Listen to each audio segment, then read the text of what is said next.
RBI வந்து இனிஷியேட்டிவ்ல இந்த awareness, இந்த மோசடிகளை பற்றி அவ்வப்பொழுது மக்களுக்கு வந்து தெரியப்படுத்தும் விதமாக வர்ணாக்குலர் லாங்குவேஜ்லயும் வந்து அட்வர்டைஸ்மெண்ட் கொடுப்பாங்க, அறிவுரைகள் வழங்குவாங்க. பல அவ்வப்போது பாத்தீங்கன்னா எஸ்எம்எஸ் வரும் ஆர்பிஐல இருந்து. இப்ப வாட்ஸ்அப்ல கூட மெசேஜ் அனுப்புறாங்க. ஆர்பிஐனுடைய அறிவுரையின் பேரு இப்ப வந்து ஸ்மார்ட்டாக Karur Vysya bank they have taken up this awareness campaign, digital self defence. KVB சொன்னா கேளுங்க, டிஜிட்டல் ஃப்ராட்ல சிக்காதீங்க.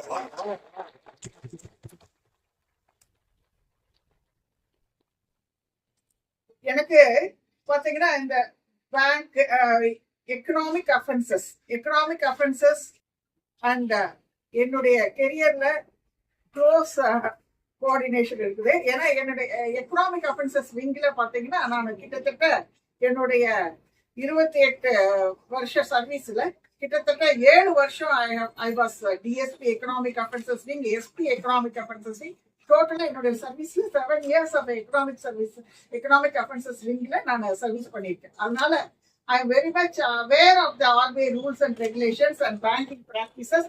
அதுலயும் வந்து இப்ப பாத்தீங்கன்னா நான் கமிஷனர் ஆன பின்னாடி பல்வேறு தரப்பினர், குறிப்பாக வந்து இந்த டிஜிட்டல் அரெஸ்ட்ல வந்து வயதான சீனியர் சிட்டிசன்ஸ் வந்து மாட்டிக்கிட்டு அவங்க படுற அவஸ்தை வந்து சொல்லி மாளாது. ஒரு சில இடத்துல வந்து பாத்தீங்கன்னா நான் ஒரு சில cases I have bestowed my personal attention.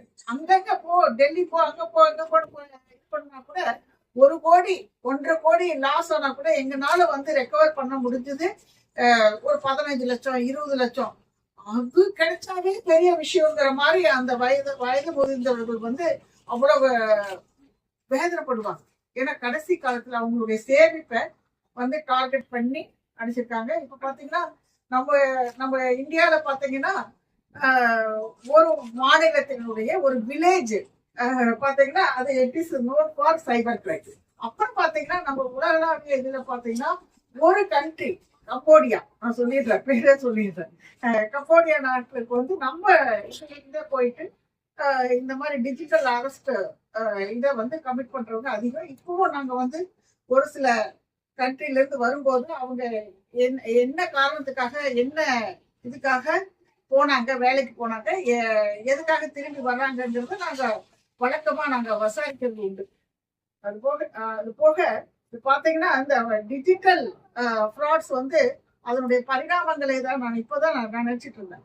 2030 எங்களுக்கு வந்து நிறைய வந்து ட்ரைனிங் ப்ரோக்ராம்ஸ் எல்லாம் கொடுத்துட்டு இருப்பாங்க. அப்போ பாத்தீங்கன்னா இமெயில்ல ஃபிஷிங்கு அது இதுன்னு நிறைய இருக்கும். அப்போ ஒரு சில பேங்க், குறிப்பா ஒரு சில பேங்க்ஸ் வந்து எங்களுக்கே கிளாஸ் எல்லாம் எடுத்திருக்காங்க. அவங்க கிட்ட வந்து பாத்தீங்கன்னா சைபர் கிரைம் எக்ஸ்பர்ட்ஸ் இருப்பாங்க.